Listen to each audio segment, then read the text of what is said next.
Like she said, how y'all doing? I'm Adam Sibley, past feature of One Man Army, which, like Discovery Channel, is making afraid of the survivalist show. It takes veterans and operatives from around the world and pit us in survival scenarios similar to seer situations. What's it like to be captured and then try to survive on your own wits and your own bare hands? Aside from that, I've been a feature on History Channel's Swamp People, and I did appear on a Canadian dance reality TV show, believe it or not.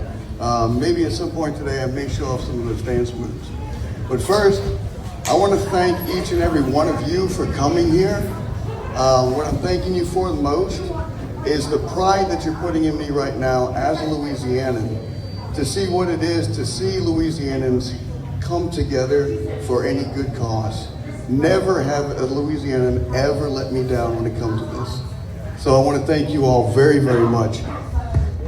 Secondly, let's all give a big round of applause for Mel's parents for being here.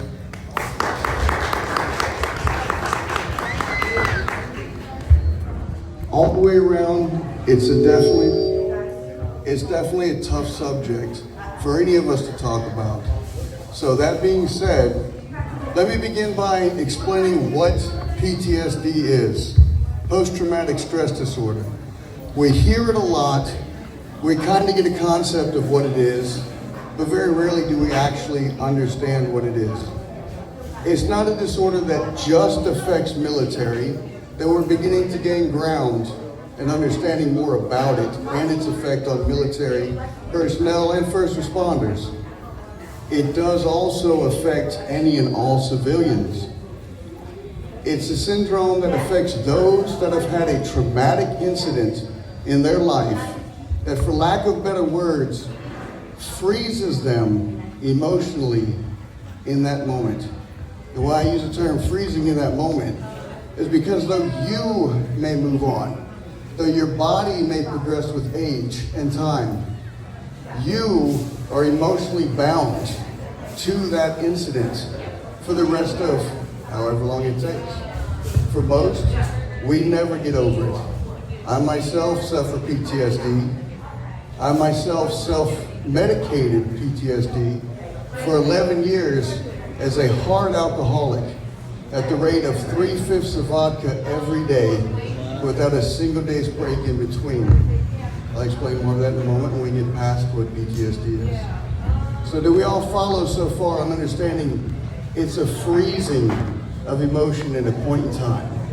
Are we good to go with that? So at any point, we can always be brought back, no matter where our body or our minds have may progressed further in our life, right back to that frozen moment. Almost like going back to a movie that you paused and you pick it right back up. And when I explain that, when you return to this moment of frozen time, what you felt in those moments, you feel again. What you smelled in those moments, you smell again.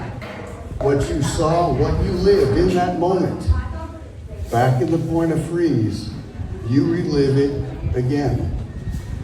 It's like being shot. You're gonna feel something, you're gonna smell gunpowder, you're gonna have an emotional response to the fact that you were shot. 3 years from now, you watch a movie and it returns you to that point of freezing.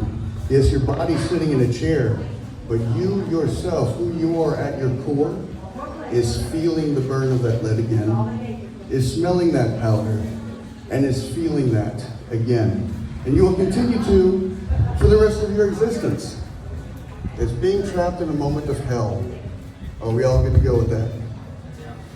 So now we have an understanding of what post-traumatic stress disorder is. It could happen to any of us. A car accident, the loss of a loved one. It carries with it certain triggers. We don't always know what these triggers are, and they're very hard to plan for. Again, it could be a certain smell, a certain sound. You're driving down the interstate, you hear something out of your window, and boom, while driving in a car again, you are reliving that traumatic incident in a car wreck that you may have had years ago. You're returned back to a moment of torture. And that's what it is. Trauma is torture. And you return to it again and again and again. And though treatments and plans have gotten better, they are far from adequate. Again, like I said, we're just now really getting to understand what it is. Not that long ago, we called it shell shock. We had different names for it. We had different expectations of what it is. So we're really just kind of scratching the surface. So it's safe to say, more often than not, somebody is not adequately treated for the trauma that they are stuck in. Are we all good to go with that? Now, I don't care how believable a Rambo movie is. Rambo gets to go through torture and he stays stoic. He stays stone cold. He doesn't give up a bit of information, no matter how much torture he's going through. It's pretty much the essence of a Rambo movie, correct? Right. That is not real life. Every single one of us sitting out here right now, standing or talking, has a limit of torture that you can and are willing to take. There is a point where any and all human beings will want at least one singular moment of peace, one moment of freedom. We will feel we deserve it, and we do. And we want it, and we will do what we need to get it. And quite often, that leads to a term called self-medicating. Because others aren't providing for us what we need. Or we ourselves don't have the knowledge to seek out certain programs. There isn't a whole lot of knowledge out there freely available for people, and that's what today is all about. And that's what your money is going toward. Making that information more available for others. And just being informed is quite a weapon in the war against PTSD and the self-medicating that often comes with it. Now, with the term self-medicating comes a whole nother hell packed on top of the hell of the trauma. We want that freedom, so we will find what it is that brings us that freedom. And when we have that freedom in the torture, we like it. When we relive the torture, we find something that's going to bring us back to the freedom. And no matter how positive or negative that thing may be, to us, it's hope. So it comes from a good place, or at least a good intent and a place of need when we get to the self-medicating. And for myself, it was vodka. That was how I went to sleep. That was how I put the voices away. That was how I didn't have to feel and exist in those moments of torture. And before you know it, the thing that you were using for moments of freedom is now something that controls and uses you. It is no longer a choice.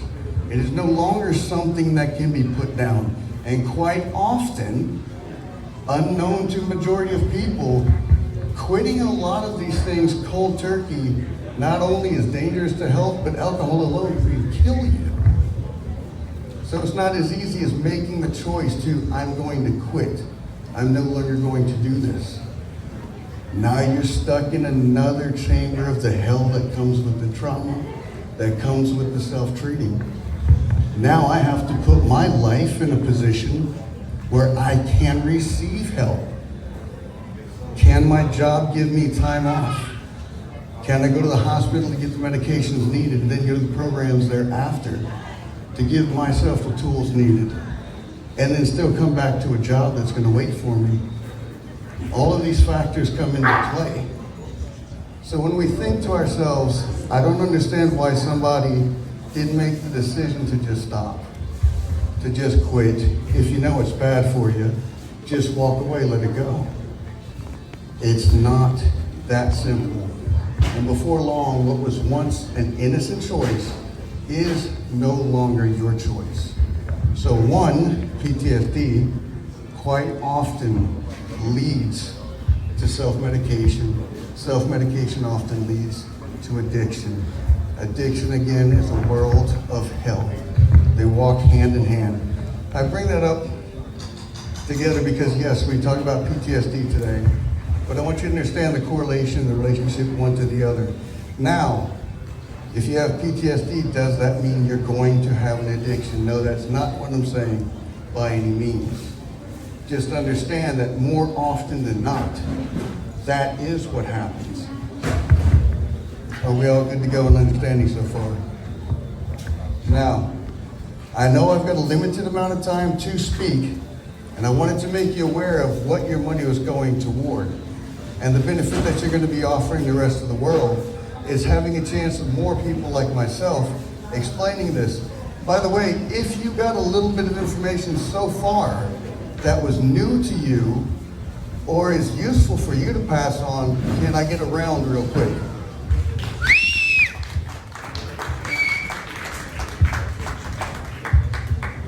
Thank you very much. Aside from PTSD and the amount of people that are affected by PTSD, something unbeknownst to the majority of people, are you aware that in America right now, currently, that we know of, and I say that to point out that we know of because that means this is just from the people who came forward and admitted. But we know as of 2020 that from 12 years old to adulthood, 50% of Americans have tried illicit narcotics. The number is probably much higher than that. So that's telling you something outside of choice. There's a culture starting to happen. Something's moving very quickly throughout America. We're becoming less healthy, we're making bad choices, which means we're gonna have a lot more addicts on our hands in a very short period of time. And we should start paying attention one to the other a little more closely. We should be a little more accepting, and we should be a lot more giving with that thing called love. Are we good to go with that? And we should remove one from the other, quite often, the stigmas that we put on one another. And just let people know, no matter what the choice you've made is right now, I accept you, I love you, there's nothing wrong with you, and at any point in your life you need me, there I will be. That's good. Are we good to go with that? Yeah, you are. Carry that with you in life because you don't know who you just talked to, but I can guarantee you there's a 50% chance you just talked to someone who tried an illicit narcotic that doesn't even realize they are now a new addict. You may have just made a difference for them right there at the get-go. Are we good to go? Yeah, you are. Secondly, I just want to make something aware about Mel. We know that she was a veteran, yes or no? So we know that this is a person who had a personality of heroism and self-sacrifice for the betterment and the good of others. Are we good to go with that? Yep. Majority of us who serve in any armed force, we're not there for our self-glorification. We are there for a greater gift giving to those next to us. And I just want that being brought forward and on your head. And I want to say this. Mel is somebody who actually made a breakaway from addiction. She fought a hell of a fight. It's one of the hardest things to do in the world. But she also went back into battle for the benefit of others in a research program. A research program that was hopefully going to give information that would help others. And unfortunately, with any risk, you can either have great reward or you can have great detriment. She was pulled back in during this battle of wanting to give one more time. And the research, she was pulled back into the hell to relive it again and again and be tortured and again have to seek that moment of freedom and peace. And we kind of get to knowing that one formula that works for us always, because like I said, unfortunately, That one detrimental thing to ourselves is what offers hope. She is spoken to and asked to please step away and let this program go. Put it to the wayside. Think of yourself first. That's very hard to tell any of us who have served in any form of an armed force. It's almost a threat to us or a dare to us to tell us to put ourselves forward and first before somebody else or before a cause. We are always going to pick the cause over ourselves because we are people of self-sacrifice, and that is what Mel chose. She could not step aside for the benefit of herself at that time because she feared that the loss would be that someone else would not be helped by her sacrifice if she stepped away at that point. And that led ultimately to where it was. So for those who didn't know, and may have made a presumption as to how point A leads to point B, I want you to always keep your mind open. Keep your eyes and your wits about you. You never know the story of the person stuck in hell. You never know what put them there. You might not know what kept them there. But there is no reason for you to keep yourself from them. One hand reached out could make a huge difference. But quite often, what do? We push away. We say something's not worth our time. We walk past a human being, leaving an assumption and putting a stamp on them. Having no idea the person that we may have just said, you should have made better life choices. You wouldn't be on the side of the road right now with a sign asking for money. Had you done something with yourself, you bum. Without realizing that less than 3 years ago, there's a high likelihood that that person was in sand, exchanging gunfire, and in charge of millions of dollars worth of government equipment, fighting the battle as a completely competent human being, and came back home to a hell. Keep your love, your wits about you. Look at the person next to you, however broken they may be, no less as a human being than yourself. A word of kindness and a little bit of information might just save somebody's life. Are we all good to go? Yeah, you're right. On that, I'll end my speech.